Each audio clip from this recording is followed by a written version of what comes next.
સંતનો જય.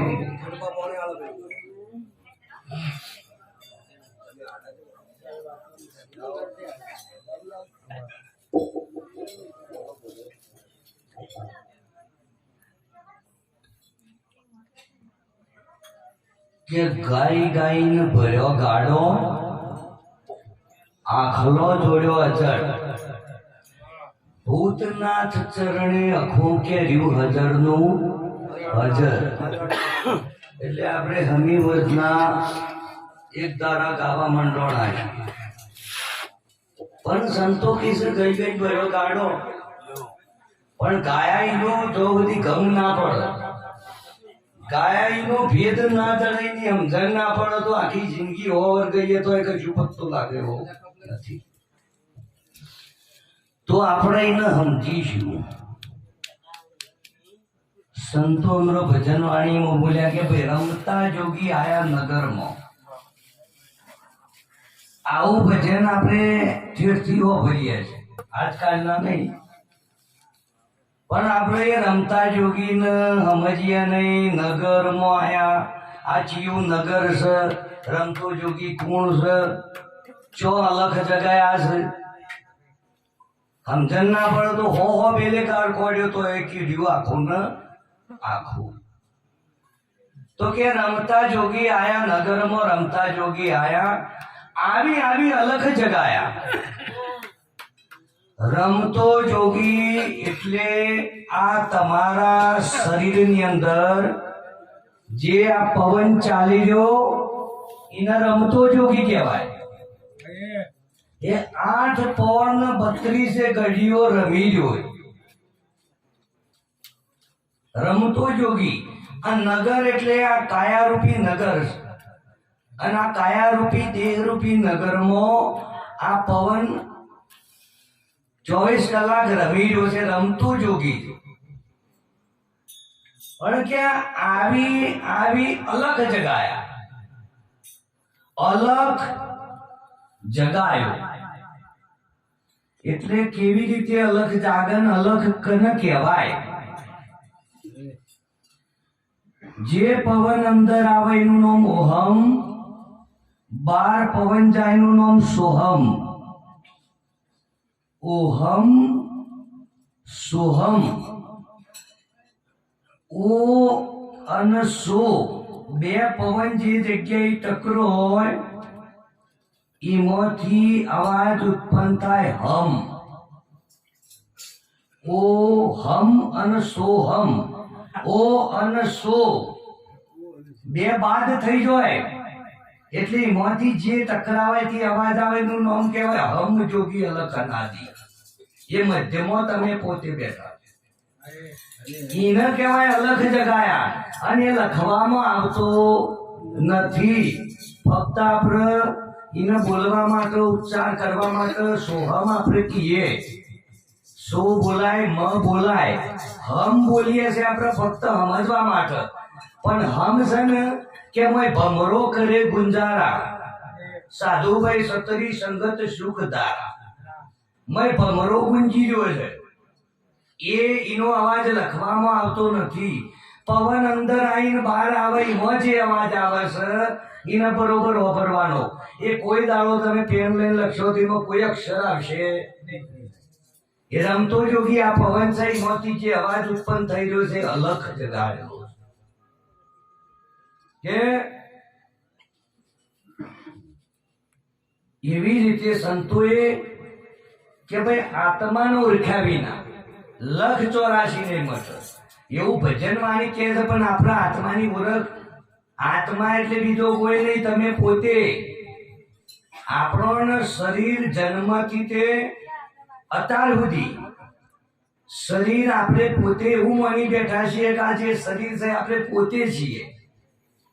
પણ આપણે એવું નહીં સમજતા કે શરીરને આપણે ઈચ્છા કરીએ છીએ તો હાથ હલે છે, ઈચ્છા કરીએ છીએ તો પગ ચાલે છે, ઈચ્છા કરીએ તો ખવાય છે. તો આ શરીરમાં બધા જુદો જુદો સાધન ગોઠવેલો, પણ આ બધા સાધનોને ચલાવવા વાળા તમે પોતે ક્યાં બેઠા છો? અને તમારું પોતાનું સ્વરૂપ શું છે એની ઓળખાણ ના કરો તો લક્ષ 84 કદી ટળવાની નથી. અને આત્મા પોતે સનાતન સત્યના આત્મા કહેવાય. સનાતન એટલે સર્વના તનમાં રેલું ચેતન તત્વ, એને સનાતન ધર્મ કહેવાય, સનાતન સત્ય કહેવાય. એટલે સનાતન ધર્મ એ વસ્તુ છે કે હિન્દુ, મુસલમાન, શીખ, ઈસાઈ, પારસી, જૈન તમામે તમામ જે કોઈ આ સૃષ્ટિમાં પ્રગટ થઈને પેદા થઈને આવ્યા છે એ બધાનો ધર્મ સનાતન લાગુ પડે. સનાતનનો મતલબ થાય સર્વના તનમાં રહેલું ચેતન આત્મા, એ પોતે ધર્મ છે. બુડા પાપ અને સત ધર્મ તર, એટલે આ શરીર છે પાપ છે એ ડૂબી જવાનું છે, અને ધર્મ કદી ડૂબતું નથી. અને ધર્મ કયો હોય કે બુડ પાપ અને સત ધર્મ તર, ધર્મ તરી રહ્યું છે.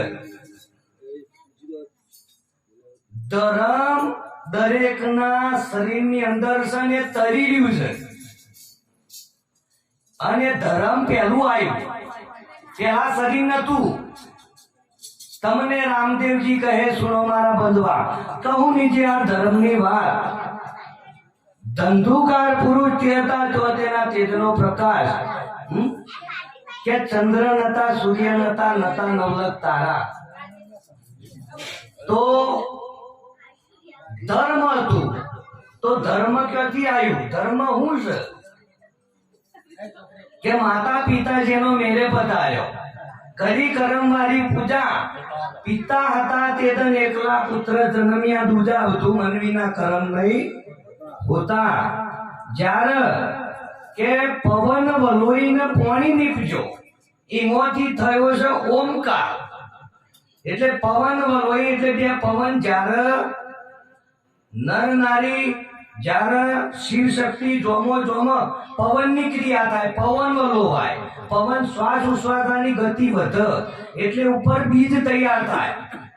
બીજને કહેવાય ઓમકાર. તમારું જે ઓમ છે ને એને આપણે સમજવાનો છે. ખાલી 3 દોરેલા છે ને વચમો ઓકળો છે, ઉપર અર્ધ માત્રા છે ને એના ઉપર મીંડું છે. તો આ ઓમ એવું વસ્તુ છે. ઓમ એ આપણું શરીર છે. નેતરનો તગડો છે, એને બે ભેગા કરો એટલે એક આકાર થાય, બે હાથ ભેગા કરો ઓમ આકાર થાય, ત્રિકોણ આકાર.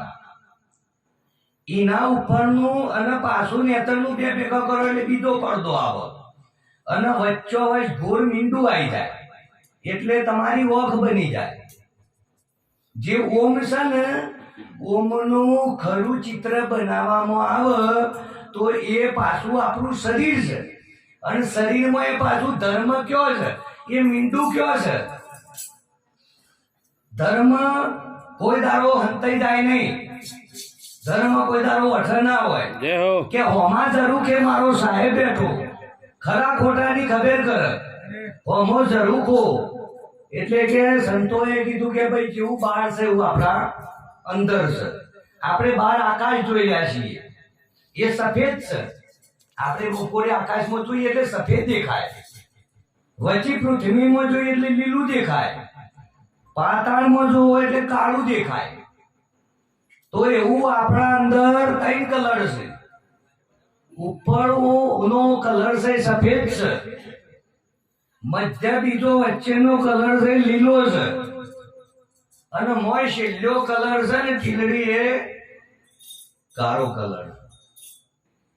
તો કે આકાશ પાતાળ ને પૃથ્વી, બ્રહ્મા વિષ્ણુ ને મહેશ, રજોગુણ તમોગુણ ને સત્વગુણ. એવું પિંડે જો બ્રહ્માંડે. 7 સમુદ્ર 12 છે, તો આપણી અંદર 7 સમુદ્ર છે. ગગન મંડળમાં મસ્તકની ને ગગન મંડળ કહેવાય. અને ગગન મંડળના ગગનમંડળની ગોખમાં નર સુવે નિરાધાર 3 પુરુષ તેની સેવા કરે.